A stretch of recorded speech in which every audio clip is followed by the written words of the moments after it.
Terminaron las vacaciones, hay que volver a la oficina, hay que volver a trabajar. No sé si a usted le gusta trabajar, pero la verdad, regresar después del reposo, Navidad, Año Nuevo, es un poco violento.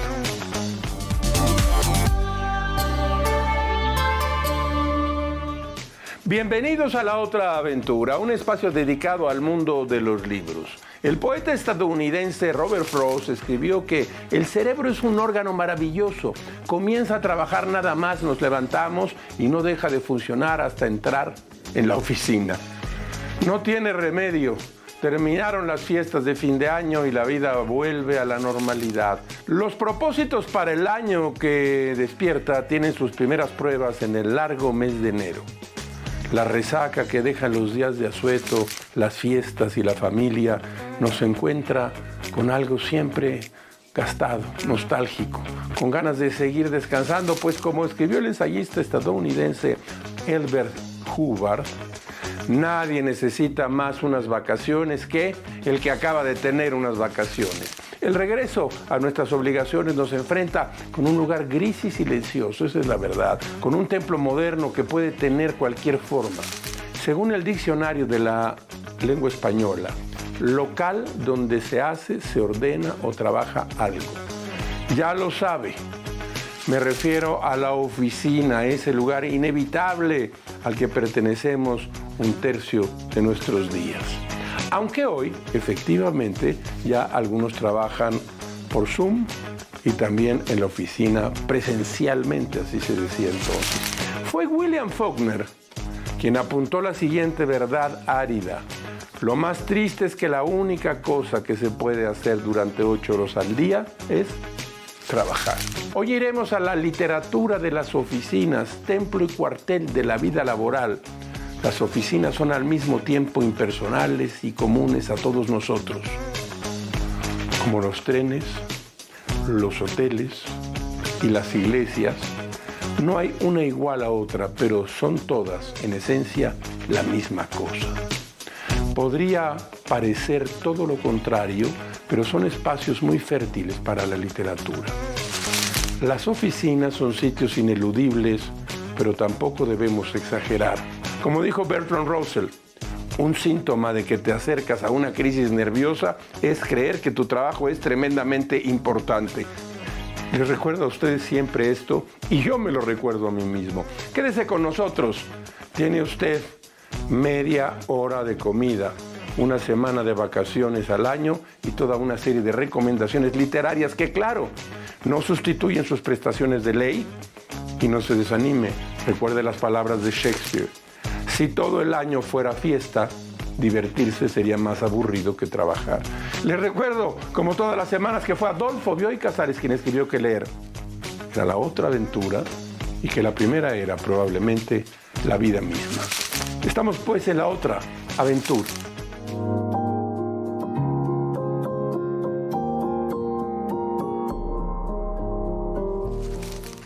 Se ha cumplido el primer cuarto del siglo XXI. Las fechas que comienzan con 1 y 9 empiezan a parecer lejanas.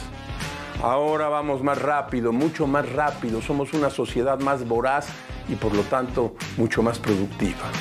El ritmo frenético que alcanzaron nuestras ciudades y nosotros dentro de ellas es resultado de un cambio acelerado, constante y sin embargo paulatino, de larga duración, con la cadencia histórica de las edades y las generaciones, difícil de percibir en mitad del tráfago de los días, y como talismán de la era de la productividad, la oficina, hace 100 años reservada para trabajadores bancarios, burócratas o contables, se convirtió en el centro neurálgico de las sociedades capitalistas.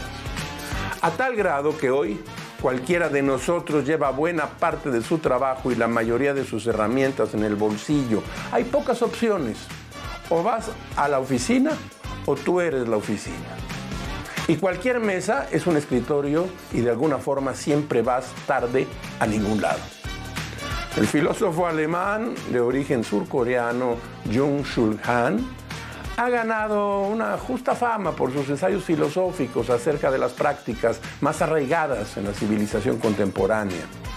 En el 2010 publicó La Sociedad del Cansancio, donde afirma que la sociedad de nuestro siglo XXI ya no es la sociedad disciplinaria, sino una sociedad del rendimiento. Los análisis sobre el poder derivados de Michel Foucault ya no sirven, señala Han. Yo tengo mis dudas, pues los habitantes de lo que él llama la modernidad tardía ya no son tanto sujetos forzados a obedecer como sujetos forzados a aportar rendimiento. Son empresarios de sí mismos. En la sociedad del rendimiento, la prohibición, el mandato y la ley son reemplazados por el proyecto, la iniciativa y la motivación. En la sociedad disciplinaria todavía impera el no. Su negatividad genera trastornados y criminales. En cambio, la sociedad del rendimiento genera deprimidos y fracasados. Foucault, Michel Foucault, hablaba de una sociedad que constaba de hospitales, manicomios, cárceles, cuarteles y fábricas. Byung-Chul Han sostiene que la sociedad del rendimiento consta en cambio de gimnasios, edificios de oficinas, bancos, aeropuertos, centros comerciales y laboratorios. Aquí hay una polémica interesante. Vale la pena detenernos a pensar, aunque sea en horario laboral, aquí ya están todos los papeles, la engrapadora, los clips. Hay que trabajar, hay que volver a la oficina. Yo no hubiera querido volver, pero usted tampoco, diga la verdad. Vale la pena detenernos a pensar, decía yo, aunque sea en horario laboral, hacia dónde estamos yendo o por qué tan rápido. En algunos de sus cuentos sin plumas, Woody Allen escribió lo siguiente: tomé un curso de lectura rápida y fui capaz de leerme La Guerra y Paz en 20 minutos. Creo que decía algo de Rusia. Bueno, eso decía Woody Allen. No se vaya, seguimos en la otra aventura.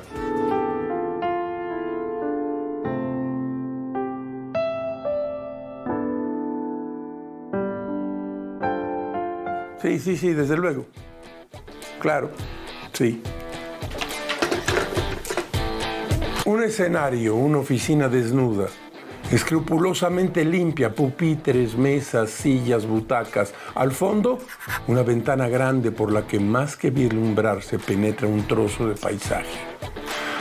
Al fondo, a la derecha, la puerta A izquierda y derecha, paredes sencillas junto a las que están emplazados los pupitres.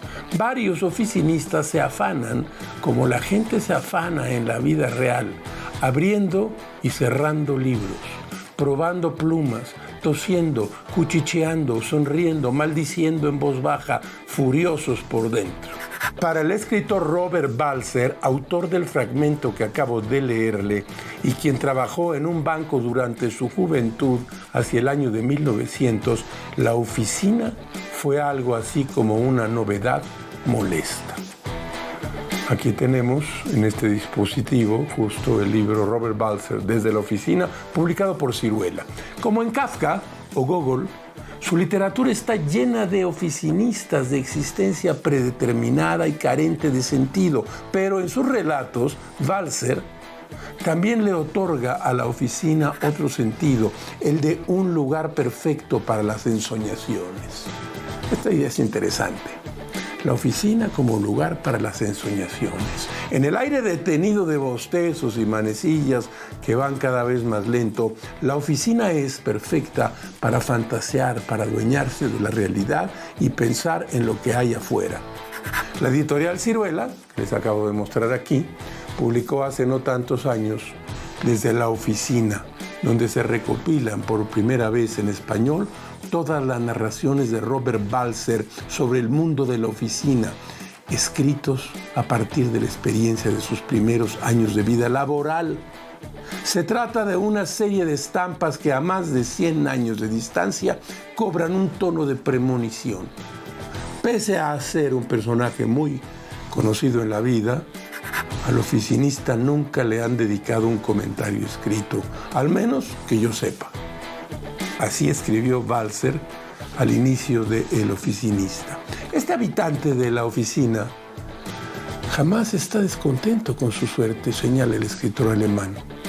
Sobrelleva, dice Balzer, complacido su tranquila existencia de escritorio, olvidado del mundo de las querellas, es prudente y sabio y parece resignado a su suerte. En su ocupación monótona y monocroma, siente a menudo lo que significa ser filósofo.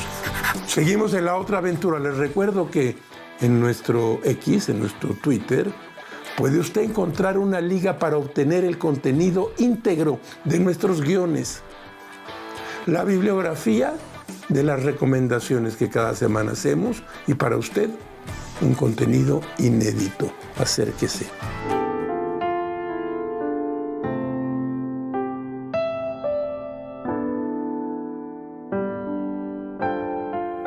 En las novelas El proceso y El castillo, Kafka describe las actitudes de los burócratas defensores de un sistema que poco tiene que ver con el libre desarrollo de los individuos. A Kafka, como puede leerse en sus diarios, su trabajo como oficinista le resultaba asfixiante y poco estimulante. Yo creo que a usted también y a mí, mire, también. Pero hablemos de Kafka.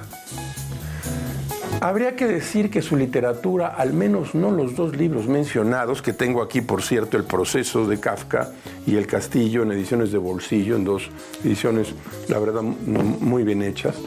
Al menos no estos dos libros mencionados, decía yo, sino esa experiencia con los asuntos legales y comerciales. En la entrada del 28 de marzo de 1911, Kafka escribió sobre una visita que realizó al teósofo y autodenominado clarividente Rudolf Steiner. Kafka expresó allí a Steiner una de sus más grandes preocupaciones, no poder dedicarse a la literatura por completo. Kafka recuerda las palabras que le dijo Steiner. Escuche usted. Ahora bien, el caso es que no puedo entregarme, dice Kafka, por completo a esa actividad literaria, como tendría que ser, y no puedo hacerlo por diversas razones. Dejando aparte mis circunstancias familiares, yo no podría vivir de la literatura, a consecuencia de la lentitud con que van surgiendo mis obras y de su singularidad. Además, también mi salud y mi carácter me impiden entregarme a una vida que en el mejor de los casos sería incierta. De ahí que me haya buscado un puesto de funcionario en una compañía de seguros sociales. Ahora bien, esas dos profesiones son totalmente incompatibles entre sí y no es posible ser feliz con ambas al mismo tiempo. A todos nos pasa. Nuestro tiempo se lo disputan dos pasiones al menos. Siempre será así. El más pequeño triunfo en una de las dos tiene como contrapartida un desastre en la otra. Así es. Si una noche escribo algo bueno, al día siguiente en la oficina estoy que ardo y soy incapaz de hacer nada a derechas. Ese continuo vaivén me resulta cada vez más desagradable. En la oficina cumplo aparentemente mis deberes, pero no mis deberes interiores, y cada falta a mis deberes interiores se convierte en una desdicha que ya nunca podré sacudirme. Probablemente en este enero usted esté sintiendo algo similar. No se espante, Franz Kafka sentía lo mismo.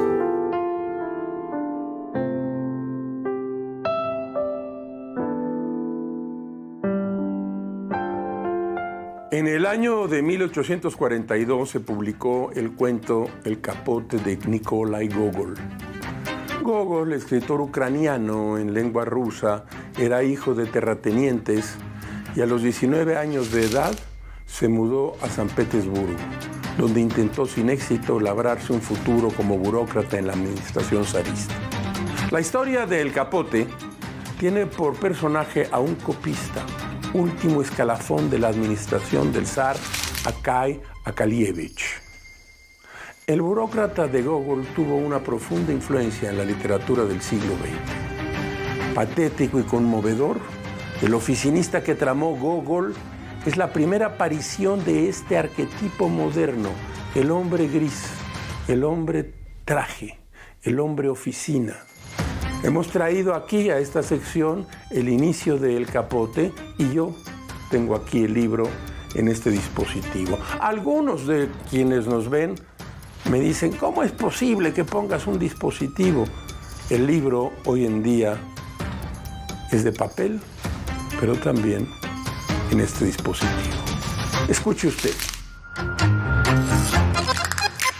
En el departamento. Pero será mejor no nombrarlo. No hay gente más susceptible que los funcionarios, oficiales, oficinistas y en general todos los servidores públicos. En los tiempos que corren, cada particular considera que si se toca a su persona, se ofende al conjunto de la sociedad. Así pues, en cierto departamento trabajaba un funcionario.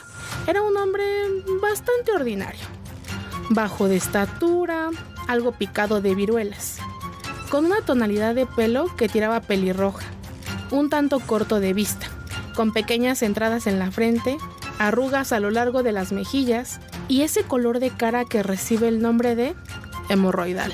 ¿Qué se le va a hacer? La culpa la tiene el clima petersburgués. En lo que respecta a su rango, era lo que se llama un eterno consejero titular, de los que han hecho befa y escarnio.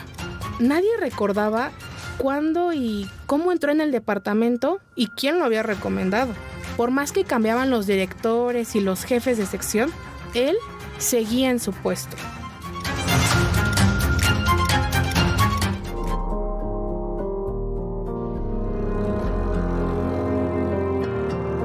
Nunca antes un sábado fue tan divertido. ¿Será normal siempre estar de buen humor? Descúbrelo. Llega a tiempo a la estación para subirte al tren del meme con Mara Durón y Hernán Hochstrasser. Sábado, 12 de la tarde, por ADN 40. ¿Por qué a veces te despiertas a las 3 de la mañana? Despertarse en la madrugada y tener problemas para volver a dormir es una situación molesta para muchas personas. Este trastorno en el sueño puede ocurrir entre las 3 y las 5 de la mañana y tiene una explicación científica. Según los expertos, tiene que ver con una baja de niveles de azúcar en sangre. El descenso de la glucosa provoca la liberación de hormonas del estrés, mayor cortisol y el aumento de la adrenalina.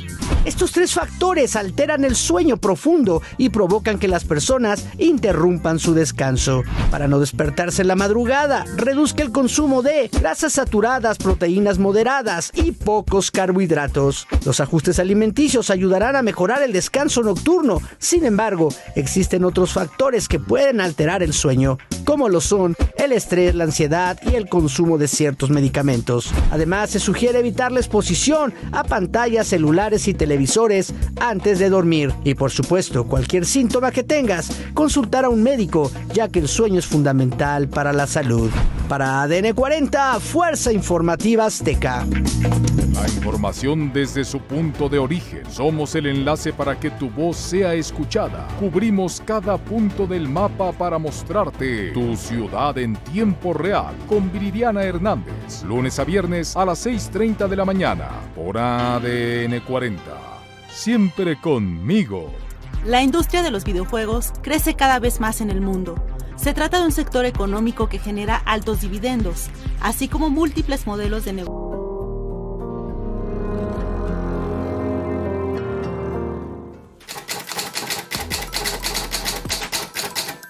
De la mesa de novedades, mire usted, el editorial Era Alacena de Bolsillo, historial clínico, León Plasencia Ñol.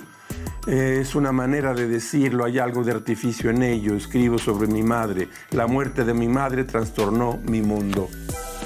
Editorial Era, en Alacena. Mire usted lo que tengo aquí. Es la 9ª edición de un libro realmente extraordinario. Cuentos breves y extraordinarios de Borges y Bioy Casares en Lumen. No se lo pierda. Vaya usted en este momento y cómprelo. Son muchos cuentos breves y extraordinarios. Y me encontré en la librería, yo lo compré personalmente, este libro, La locura. Enrique Vilamata selecciona y presenta a Lawrence Adler, Miguel de Cervantes Saavedra, Anton Chekhov, Erasmo de Rotterdam y Rem Koolhaas. Este libro vale mucho la pena. 3 haces en la mesa de novedades.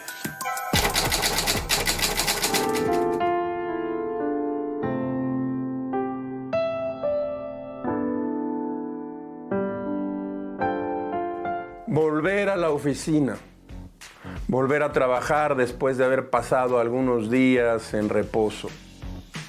Le cuento esto. En el libro del desasosiego, una biografía sin acontecimientos, Fernando Pessoa inventó al escritor Bernardo Soares como uno más de sus heterónimos. Los heterónimos son personajes que Pessoa fue inventando uno tras otro. De todos los escritores que fue Pessoa, Bernardo Soares es, de acuerdo con algunos de sus comentadores, el que más se le parecía. Soares, como Pessoa, pasó gran parte de su vida en oficinas.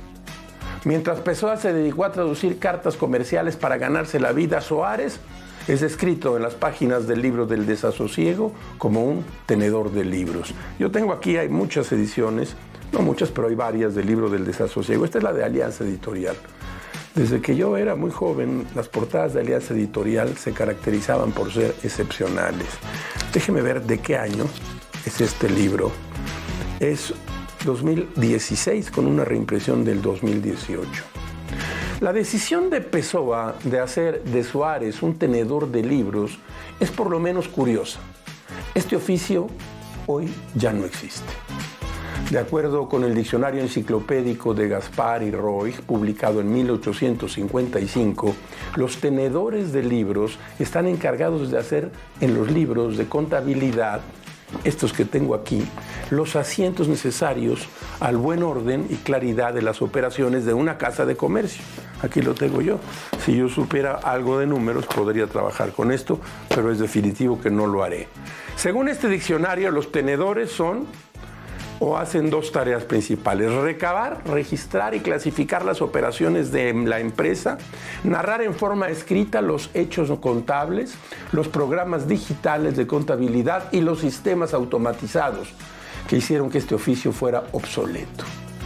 Es decir, esto que tengo aquí, pues ya no sirve, pero durante mucho tiempo fue el motivo de estudio de las empresas. En sus pasajes melancólicos, Soares narra su vida en la oficina ubicada en la calle de los Douradores, en el centro de Lisboa.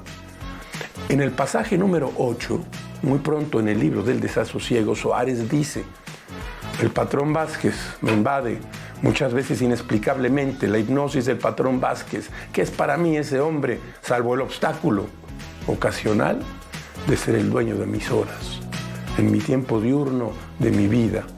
Me trata bien, me habla con amabilidad, excepto en los momentos bruscos de preocupación desconocida en que no habla bien a nadie. Sí, pero ¿por qué? ¿Por qué me preocupa? ¿Es un símbolo? ¿Una razón? ¿Qué es? El patrón Vázquez lo recuerdo ya en el futuro con la saudade, la nostalgia que sé que habré de sentir entonces. Estaré tranquilo en una casa pequeña, en los alrededores de algo, disfrutando de un sosiego en el que no realizaré la obra que ahora no realizo y buscaré, para seguir sin haberla realizado, disculpas diferentes de aquellas con las que hoy me disculpo. Libro del desasosiego, Fernando Pessoa. Aguinaldo, de Mario Benedetti. Ya he sacado mis cuentas y no le pago a nadie.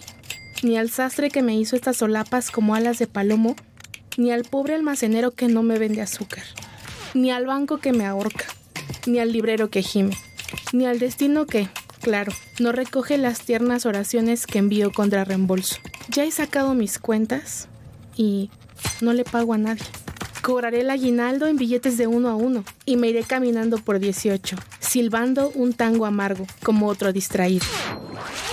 Hemos pensado en la otra aventura que los libros tienen que ver siempre con la vida cotidiana. Así es que vamos a abrir un pequeño segmento cada semana que se llame Vida Cotidiana. Escuche usted, la escritora francesa Simone de Beauvoir escribió que mediante el trabajo ha sido como la mujer ha podido franquear la distancia que la separa del hombre. El trabajo es lo único que puede garantizarle una libertad completa.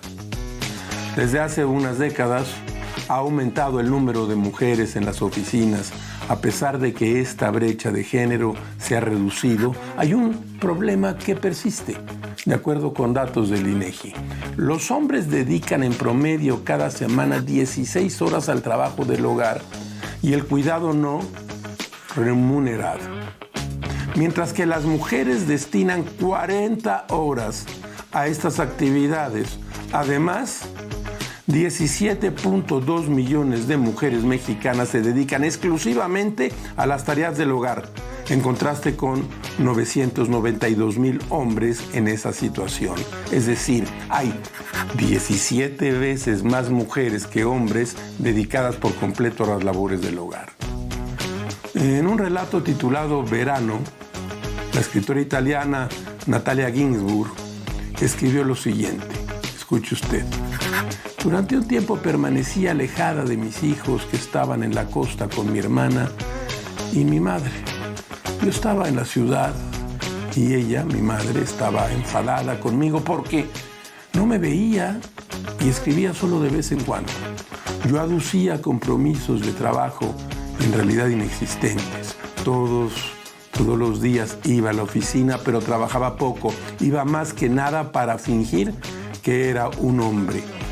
Estaba cansada de ser una mujer. A todo el mundo le divierte de vez en cuando hacer creer a los demás algo que no es. Y yo jugaba a ser un hombre. Me sentaba frente al gran escritorio resplandeciente de la oficina y comía en un restaurante. Me asombraba pensar cómo había sido antes mi vida, cuando acunaba a mis hijos, cocinaba y limpiaba. Vida cotidiana.